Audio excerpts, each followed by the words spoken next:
ลิ้นแต่มือถือสัตว์เมิดมือเฮ็ดคือละผู้สาวขึ้นไหมผู้บ่าวโทรหาทำท่ายิ้มน้อยยิ้มใหญ่เจ้าสร้างเหตุใดคักลายเมียคำเมียคู่ผัวอยู่บ้านน้องคานเจ้าดีทุกอย่างนั่งเฮียงข้างเคียงบางเจ้าดีสมบุญมือถือปิดไว้ในใจหายกว่าน้ำคุณโลกให้วุ่นวุ่นเมียคุณเฮ็ดใดลงคอคักแท้บอกขอเงินน้ำผัวสู้มือเติมเน็ตมือถือเจ้าคือเป็นไห้กะดอ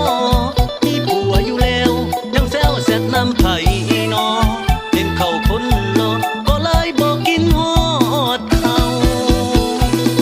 ผัวหาเงินเมียเซินล้อเที่ยวเขาหางเวียกเขื่อนการสานขี้ข้านบ่เฮ็ดคือเขาถ้วยกะบ่ล้างเป็นตางแท้น้อเมียเฮาลืมหนึ่งหอดเขาลูกผัวเจ้า